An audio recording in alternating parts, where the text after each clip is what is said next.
अस्सलाम वालेकुम। मैं हूं मैं मुनीर आज के टेक्निकल और फंडामेंटल एनालिसिस को लेके इल्म आलम के चैनल पे हाजिर हूं। अभी सबसे पहले बात की जाए तो आज है 5 अक्टूबर 2022 और अगर बिटकॉइन की 4 आवर टाइम फ्रेम की बात की जाए तो करंटली बिटकॉइन यहाँ पे ट्रेड हुआ है $20,200 के ऊपर जब मैं ये वीडियो बना रहा हूँ। सबसे पहले अगर आप लोगों को थोड़ा बहुत रिकैप देना चलो बिटकॉइन के ऊपर, तो कल जब मैंने बिटकॉइन के ऊपर वीडियो बनाई थी तब ये तकरीबन $19,900 के ऊपर ट्रेड हो रहा था। और कल के दिन मैंने आप लोगों को कहा था कि आप लोगों ने बिटकॉइन की जो सी डेली टाइम फ्रेम के ऊपर कैंडल है उसके ऊपर नजर रखनी है कि क्या वो वाली कैंडल $19,500 से अबव बंद होती है या नहीं होती है। क्योंकि कल की वीडियो के अंदर भी हम लोगों ने देखा था कि डेली टाइम फ्रेम के ऊपर इसकी 21 एक्सपोनेंशियल मूविंग एवरेज की लाइन आ रही थी तकरीबन $19,500 के लेवल के ऊपर। तो कल के दिन की जो सी कैंडल है वो 21 एक्सपोनेंशियल मूविंग एवरेज की लाइन से भी अबव बंद हुई है। और अगर आप लोग यहाँ पे देखें तो जो सी अगेन कल के दिन की कैंडल है वो 50 एक्सपोनेंशियल मूविंग एवरेज की लाइन से भी स्लाइटली अबव बंद हुई है। तो 50 एक्सपोनेंशियल मूविंग एवरेज की लाइन करंटली आ रही है तकरीबन $20,315 के ऊपर और जैसे कल के दिन की कैंडल बंद हुई है वो हुई है तकरीबन $20,330 के ऊपर। तो बिल्कुल स्ट्रेटली से अबव बंद हुई है। लेकिन अगर आज के दिन की जो सी कैंडल है वो अगर 50 एक्सपोनेंशियल मूविंग एवरेज की लाइन को सपोर्ट के तौर पे यूज करती है, मतलब कि आज के दिन की कैंडल भी अगर ग्रीन बंद होती है तो ये काफी अच्छा साइन होगा बिटकॉइन के लिए। और फिर बिटकॉइन की जो सी प्राइसेस है उसको हम लोग अगले चंद दिनों तक ग्रीन दिखाता हुआ देखेंगे और मैक्सिमम चांसेस है कि हम लोग बिटकॉइन की वैल्यू को अगले चंद दिनों के अंदर ही फिर $21,000 के लेवल तक भी देखें। इसके अलावा आप लोगों को याद होगा कि परसों की वीडियो के अंदर मैंने आप लोगों को एक डिसेंडिंग ट्रायंगल ड्रॉ करके दिखाई थी बिटकॉइन के ऊपर डेली टाइम फ्रेम के ऊपर भी और वीकली टाइम फ्रेम के ऊपर भी। तो वही डेली टाइम फ्रेम के ऊपर जो सी मैंने डिसेंडिंग ट्रायंगल आप लोगों को ड्रॉ करके दिखाई थी वो अगर मैं आप लोगों को दोबारा यहाँ पे ड्रॉ करके दिखाता चलूं तो आप लोग यहाँ पे देख सकते हैं कि जो सी बिटकॉइन की डेली टाइम फ्रेम के ऊपर कैंडल्स हैं वो अब अपनी ये जो सी डिसेंडिंग ट्रायंगल की रेजिस्टेंस लेवल की लाइन है, मतलब कि ये वाली ट्रेंड लाइन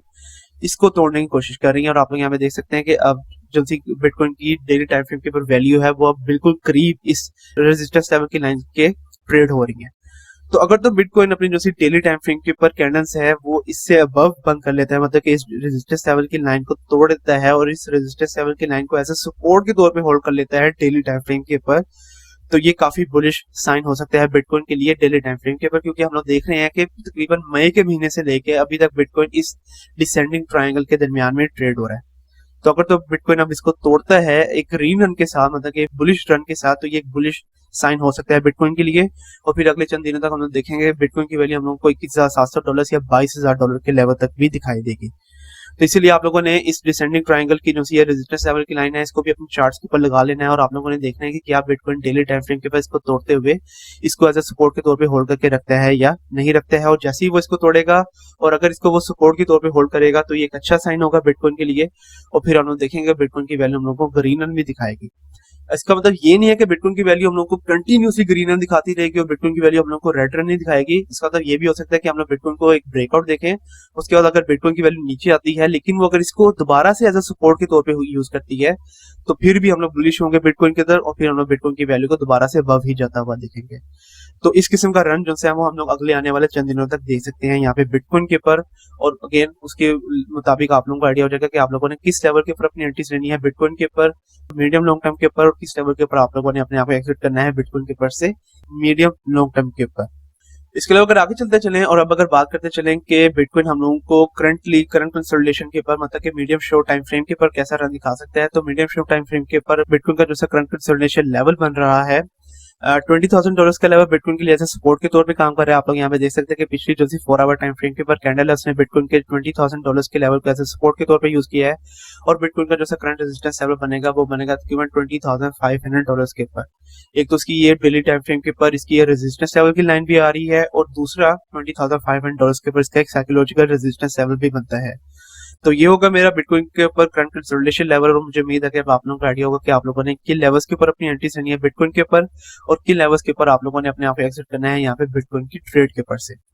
इसके अलावा अगर आगे चलते चले और आज के सबसे पहले एक बुलिश सेंटीमेंट के ऊपर बात करते चले तो सबसे पहले एक बुलिश सेंटीमेंट ये आ रहा है कि बिटकॉइन के वेल्स के जिसके तरफ से हम लोगों ने प्रीवियसली ये देखा था कि उन्होंने बिटकॉइन की प्राइसेस को डंप करना शुरू कर दिया था, मतलब कि उन्होंने बिटकॉइन को अपने वॉलेट से निकाल के एक्सचेंजेस के ऊपर सेंड करना शुरू कर दिया था और उन्होंने एक सेलिंग प्रेशर डालना शुरू किया था बिटकॉइन के ऊपर। वो सेलिंग प्रेशर कम होता जा रहा है बल्कि ऐसे वेज जो कि 100 से 10,000 तक बिटकॉइन को होल्ड करके रख रहे हैं उनकी तादाद में अब दोबारा से इजाफा होता जा रहा है। और पिछले चंद दिनों के अंदर ऐसे वेज से तकरीबन 46,173 बिटकॉइन को दोबारा से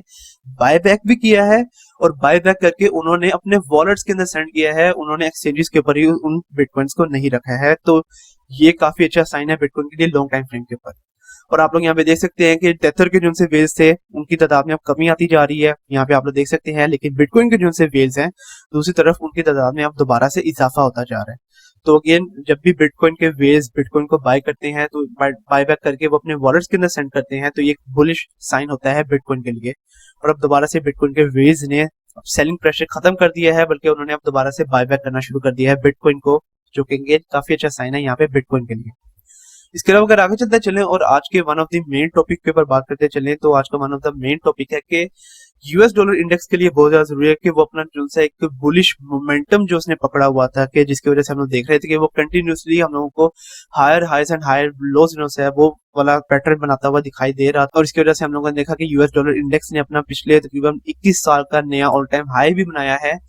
अब जरूरी है कि जो सा यूएस डॉलर इंडेक्स है वो अपना वो वाला मोमेंटम तोड़े। तो अगर तो यूएस डॉलर इंडेक्स अपना वाला मोमेंटम तोड़ देता है और वो कब कंफर्म होगा, सबसे पहले अगर मैं उसके बारे में आप लोगों को गाइड करता चलूं, तो इस वक्त one of the major support level है यूएस डॉलर इंडेक्स की तकरीबन 119.2 के ऊपर। ठीक है, अगर तो US dollar index daily time frame के ऊपर और मोस्ट प्रोबेबली अगर मंथली टाइम फ्रेम के ऊपर इससे नीचे करना बंद करता है तो बहुत ही अच्छा हो जाएगा। लेकिन अगर डेली टाइम फ्रेम के ऊपर यूएस डॉलर इंडेक्स अपने इस सपोर्ट लेवल को तोड़ देता है, इससे नीचे अपनी कैंडल्स बंद करना शुरू कर देता है, तो ये काफी जबरदस्त किस्म का साइन होगा बिटकॉइन और बाकी क्रिप्टो करेंसीज के लिए। और इसकी वजह से हम लोग देखेंगे कि ये जो सी रिलीफ रैली अभी चल रही है बिटकॉइन के ऊपर, ये रिलीफ रैली कंटिन्यू रहेगी। उसकी वजह से बिटकॉइन हम लोगों को दोबारा से नए ग्रीन जो है वो दिखाता हुआ नजर आएगा। लेकिन अगेन ये सारा का सारा डिपेंड कर रहा है कि क्या ये अपनी जो सी सपोर्ट लेवल की लाइन है यूएस डॉलर इंडेक्स, क्या इसको तोड़ता है या नहीं तोड़ता है। अगर तो यूएस डॉलर इंडेक्स अपने सपोर्ट लेवल की लाइन को नहीं तोड़ता बल्कि इसको एज ए सपोर्ट के तौर पे यूज करते हुए इसकी वैल्यू दोबारा से ऊपर की तरफ बाउंस बैक कर जाती है, तो उसका मतलब ये होगा कि इसने अपना सा ये बुलिश मोमेंटम पकड़ा हुआ है, ये अभी तक खत्म नहीं हुआ है और अगले चंद दिनों तक ये दोबारा से अपना नया ऑल टाइम हाई बनाएगा, 21 साल नया ऑल टाइम हाई। तो उसकी वजह से हम लोग बिटकॉइन और बाकी की जो क्रिप्टो करेंसीज हैं उनको रेड रन दिखाता हुआ देख सकते हैं। तो यूएस डॉलर इंडेक्स का मोमेंटम तोड़ने से मेरी क्या मुराद है, आप लोगों को आइडिया होगा कि मैंने प्रीवियसली ये एक वीडियो बनाई थी गालबन 3 सितंबर को, और इस वीडियो के अंदर मैंने आप लोगों को ये गाइड किया था कि जब भी यूएस डॉलर इंडेक्स हम लोग को साइड बाय साइड रन दिखाना शुरू करता है तो उस टाइम फ्रेम के ऊपर हम लोग ये देखते हैं कि बिटकॉइन ने अपना बॉटम देख लिया और फिर बिटकॉइन की वैल्यू जो है हम लोगों को रीनन दिखाना शुरू करती है। तो यहाँ पर वही मुराद है मेरी जो है यूएस डॉलर इंडेक्स का उसके मोमेंटम के तोड़ने से। अगर तो यूएस डॉलर का मोमेंटम टूटता है, मतलब कि अगर वो हम लोग को साइड बाय साइड रन दिखाना शुरू कर देता है 109 से नीचे, तो फिर इसका मतलब ये होगा कि हम लोग काफी अच्छा ग्रीन रन देखेंगे बाकी क्रिप्टो करेंसीज के ऊपर। तो आप लोगों ने लाजमी तौर पे ये जो है यूएस डॉलर इंडेक्स है डेली टाइम फ्रेम के ऊपर आप लोगों ने इसके ऊपर नजर रखनी है कि क्या ये अपना जो है ये करंट सपोर्ट लेवल की लाइन है, क्या इसको तोड़ के इसकी वैल्यू नीचे की तरफ जाती है या नहीं जाती है। अगर इससे नीचे जाएगी एक बुलिश साइन होगा बिटकॉइन और क्रिप्टो करेंसीज के लिए, लेकिन अगर वो इसको सपोर्ट के तौर पे यूज करते हैं इसकी वैल्यू दोबारा से ऊपर की तरफ बाउंस बैक कर जाती है तो वो एक बेरिश सिग्नल होगा बिटकॉइन और बाकी की क्रिप्टो करेंसीज के लिए। इसके अलावा अगर आगे चलते चलें और आज के दूसरे मेन टॉपिक के ऊपर बात करते चलें, तो आज का दूसरा मेन टॉपिक है कि इलॉन मस्क ने फाइनली ये फैसला कर लिया है कि वो ट्विटर को अब एक्वायर कर लेंगे।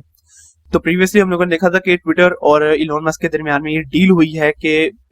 इलॉन मस्क ट्विटर को बाय कर लेंगे तकरीबन $44 बिलियन के ऊपर। लेकिन उसके बाद हम लोगों ने देखा कि इलॉन मस्क ने टर्न बैक कर लिया इस डील की तरफ से। उन्होंने बताया कि ट्विटर ने जो है हम लोगों को मिसलीड किया है और उन्होंने हम लोगों को जो है ट्विटर के बोर्ड्स हैं उसके बारे में प्रॉपर इंफॉर्मेशन नहीं दी है, और इसकी वजह से जो है इलॉन मस्क ने कहा था कि वो अब ट्विटर को एक्वायर नहीं करेंगे। लेकिन अब दोबारा से जो सी डील है वो दोबारा से कंटिन्यू हो गई है, बल्कि इलॉन मस्क ने अब एग्री कर लिया है कि वो अब जो सी इनकी डील हुई थी कि वो $44 बिलियन के ऊपर ट्विटर को एक्वायर करेंगे, वो उसके ऊपर एग्री हैं, वो $44 बिलियन के ऊपर ही ट्विटर को एक्वायर करेंगे। तो ये एक अच्छा साइन हो सकता है क्रिप्टो करेंसीज के जो से होल्डर्स हैं और जो से एनएफटीज के होल्डर्स हैं उनके लिए भी,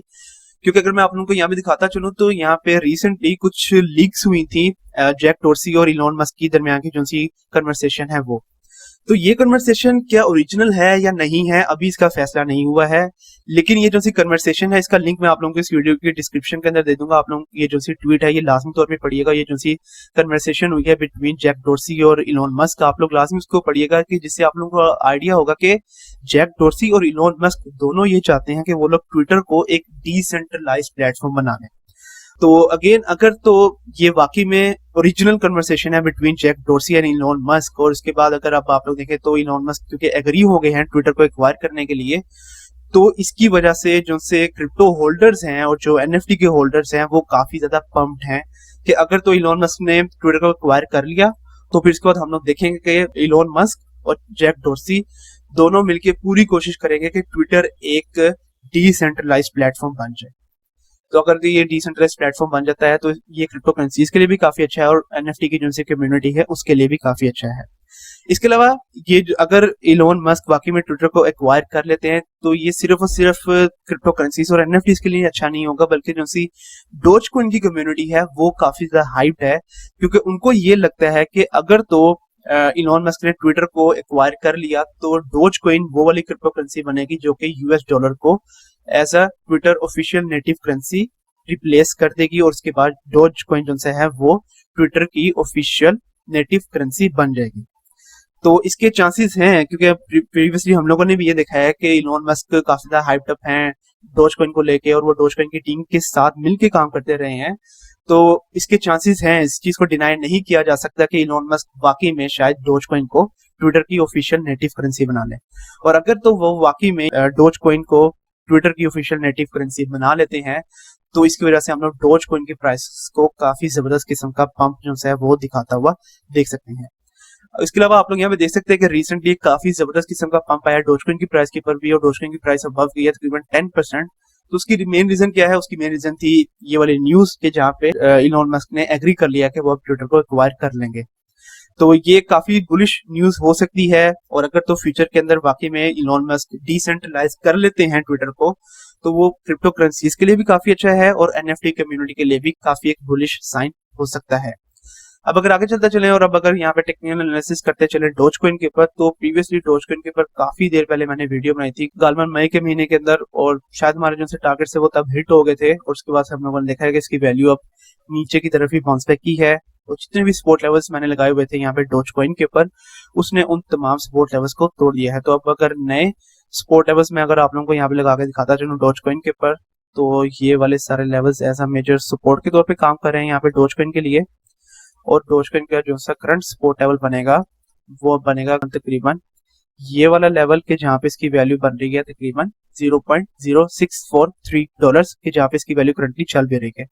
तो अगर तो डोज कॉइन की वैल्यू इस लेवल को एज सपोर्ट के तौर पे यूज करते हुए दोबारा से ऊपर की तरफ बाउंस बैक करती है तो इसका जो सा पहले रेजिस्टेंस लेवल बनेगा वो बनेगा तकरीबन $0.066 के ऊपर,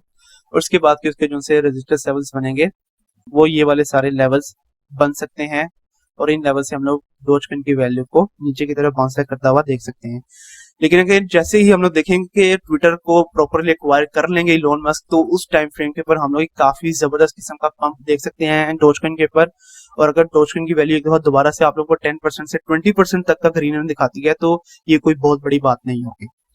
तो अगर इसके अलावा डोज कॉइन के ऊपर अगर मैं आप लोगों को तमाम एक्सपोनेंशियल मूविंग एवरेज की लाइन भी ऑन करके दिखाता चलूं 4 आवर टाइम फ्रेम के ऊपर, तो अब आप लोग यहाँ पे देख सकते हैं कि इसकी वैल्यू तमाम एक्सपोनेंशियल मूविंग एवरेज की लाइन से काफी ज्यादा अबव चल रही है। 21 एक्सपोनेंशियल मूविंग एवरेज की लाइन अबव आ गई है 200 एक्सपोनेंशियल मूविंग एवरेज की लाइन से, और 50 एक्सपोनेंशियल मूविंग एवरेज की लाइन अबव आ चुकी है 100 एक्सपोनेंशियल मूविंग एवरेज की लाइन से। और अगर तो ये क्योंकि इतना अच्छा पंप दिखाया है तो इसकी वजह से अब हम लोग थोड़ी बहुत करेक्शन भी जिनसे एक्सपेक्ट कर सकते हैं यहाँ पे डोज कॉइन की प्राइस के ऊपर। तो अगर तो डोज कॉइन अपनी जो करंट सपोर्ट लेवल की लाइन है अगेन $0.0643 अगर इसको तोड़ देता है और उसकी वैल्यू नीचे भी आ जाती है तो इसके शॉर्ट सपोर्ट लेवल्स बनेंगे तकरीबन $0.063, और उसके बाद इसकी 21 एक्सपोनेंशियल मूविंग एवरेज की लाइन 4 आवर टाइम फ्रेम के ऊपर जिस भी लेवल के ऊपर आ रही होगी उस लेवल से भी हम लोग डोज कॉइन की प्राइस को ऊपर की तरफ बाउंस बैक करता हुआ देखेंगे। तो अब डोज कॉइन के ऊपर अगर आप लोगों को एंट्री एग्जिट पॉइंट्स के बारे में बताता चलूं, तो अगर तो जैसे इसकी करंट कैंडल है 4 आवर टाइम फ्रेम के ऊपर वो अगर $0.0643 से अबव बंद होती है तो आप लोगों ने जो एंट्री लेनी है वो लेनी है तकरीबन $0.0644 के ऊपर, और आप लोगों का जो एग्जिट टारगेट हो जाएगा वो हो जाएगा तकरीबन $0.066 के ऊपर। इसके अलावा आप लोगों के लिए लॉन्ग टाइम फ्रेम के ऊपर जो से level by level entry points बन रहे हैं डोज कॉइन के ऊपर वो बनेंगे तकरीबन $0.0631 के ऊपर, उसके बाद तकरीबन $0.0621 के ऊपर, अगर इसकी वैल्यू नीचे आ जाती है समहाउ तो फिर तकरीबन $0.0613 के ऊपर। और लॉन्ग टाइम फ्रेम के ऊपर आप लोगों के जो से एग्जिट टारगेट्स हो जाएंगे डोज कॉइन के ऊपर से वो हो जाएंगे तकरीबन 0.0645, उसके बाद तकरीबन $0.0666 के ऊपर, और अगर आप इसको होल्ड करके रखते हैं for a long time frame तो फिर तकरीबन $0.068 के ऊपर। तो इस तरह से अब आप लोगों ने अपने नेक्स्ट ट्रेड लेनी है यहाँ पे डोज कॉइन के ऊपर से। इसके अलावा अगर आगे चलते चलें और अब अगर यहाँ पे लास्ट में टेक्निकल एनालिसिस करते चलें BNB मतलब कि बाइनेंस के ऊपर, तो आप लोग यहाँ पे देख सकते हैं कि ये करंट ट्रेड हुआ $292 के ऊपर जब मैं ये वीडियो बना रहा हूँ, और इसने अपना जो सा करंट सपोर्ट लेवल था जो कि आ रहा था तकरीबन $293। सो फार इसकी जो सी 4 आवर टाइम फ्रेम के ऊपर कैंडल है वो इससे नीचे चल रही है, और अगर ये रिटर्न थोड़ा बहुत कंटिन्यू रहता है, क्योंकि प्रीवियसली भी इसने काफी जबरदस्त किस्म के रिलीफ रैली दिखाई गई, जिसकी वजह से इसकी वैल्यू तकरीबन $285 से अबव गई है, तकरीबन $298 के लेवल के ऊपर, तो थोड़ी बहुत करेक्शन हम लोग एक्सपेक्ट कर सकते हैं। और अगर इसकी जो सी करंट कैंडल है 4 आवर टाइम फ्रेम के ऊपर, वो अगर इसकी करंट सपोर्ट है वो मतलब $293 से नीचे भी बंद हो जाती है, तो इसका एक सपोर्ट लेवल है 21 एक्सपोनेंशियल मूविंग एवरेज की लाइन, जो कि आ रही है तकरीबन $289 के ऊपर। और इसके अलावा आप लोग यहाँ पे देख सकते हैं कि 4 आवर टाइम फ्रेम के ऊपर इसकी जो सी तमाम एक्सपोनेंशियल मूविंग एवरेज की लाइन वो तकरीबन अपने लेवल के ऊपर आ चुकी हैं, मतलब कि सबसे ऊपर है 21, उसके नीचे है 50, उसके नीचे 100 और लास्ट में 200 एक्सपोनेंशियल मूविंग एवरेज की लाइन। तो ये भी अगेन काफी अच्छा साइन है यहाँ पे बाइनेंस के लिए। लेकिन बाइनेंस का जो सा मेजर रेजिस्टेंस लेवल है वो है $300 के ऊपर, और आप लोग यहाँ पे देख सकते हैं कि जब से इसकी वैल्यू $300 से नीचे आई है, मतलब कि 26 अगस्त को, उससे बाद से लेके अभी तक $300 के मेजर रेजिस्टेंस लेवल को बाइनेंस नहीं तोड़ सका है। तो अगर तो बाइनेंस डेली टाइम फ्रेम के ऊपर एटलीस्ट 1 से 2 कैंडल्स लगातार अगर $300 से अबव बंद कर लेता है, तो ये काफी जबरदस्त बुलिश साइन हो सकता है बाइनेंस के लिए, और फिर बाइनेंस की वैल्यू को हम लोग अबव जाता हुआ देखेंगे। इसकी वैल्यू हम लोग को $320 या $330 के लेवल तक भी दिखाई दे सकती है। लेकिन अगेन उसके लिए बहुत ज्यादा जरूरी है कि बाइनेंस अपना ये जो सा मेजर रेजिस्टेंस लेवल है $300 उसको तोड़े और उससे अबव अपनी कैंडल्स बंद करे। तो अब अगर आप लोगों को यहाँ पे एंट्री एग्जिट पॉइंट्स के बारे में बताता चलूं बाइनेंस के ऊपर, तो आप लोगों का जो सा करंट एंट्री पॉइंट बनेगा बाइनेंस के ऊपर वो बनेगा $289 के ऊपर, और आप लोगों का जो सा करंट एग्जिट पॉइंट हो जाएगा बाइनेंस के ऊपर वो हो जाएगा अगेन $297 के ऊपर। इसके अलावा BNB के ऊपर आप लोग के जो से level by level entry points बन रहे हैं वो बने तकरीबन $289 के ऊपर, उसके बाद तकरीबन $285 के ऊपर, और अगर समहाउ इसकी वैल्यू नीचे आ जाती है तो फिर तकरीबन $281 के ऊपर। और आप लोगों के लॉन्ग टाइम फ्रेम के ऊपर जो से एक्टिव टारगेट्स हो जाएंगे अगेन BNB के ऊपर वो हो जाएंगे $290, उसके बाद $298 के ऊपर, और अगर आप लोग इसको $300 के ऊपर भी सेल आउट कर देते हैं तो तब भी आप लोग अपना एक काफी अच्छा प्रॉफिट जनरेट करेंगे यहाँ पे BNB के ऊपर से। तो आज के लिए यही मेजर न्यूज़ और यही major technical analysis on these coins. और आज की जो सी मेजर न्यूज़ मैंने आपको बतानी थी वो ये बतानी थी कि इलॉन मस्क का एग्री हो चुके हैं कि वो ट्विटर को एक्वायर कर लेंगे, और दूसरी जो सी मेजर न्यूज़ मैंने आपको बतानी थी वो बतानी थी US डॉलर इंडेक्स के ऊपर से, कि आप लोगों ने इसके ऊपर नजर रखनी है कि क्या ये अपने मोमेंटम जो है ग्रीन मोमेंटम क्या इसको ये तोड़ता है या नहीं तोड़ता है। तो मुझे उम्मीद है कि आप लोगों को आइडिया होगा कि आप लोगों ने किस तरह से अपने फंड्स को हैंडल करना है यहाँ पे डिफरेंट क्रिप्टो करेंसीज के ऊपर से। कल तक के लिए आप मुझे इजाजत दीजिए, अल्लाह हाफिज।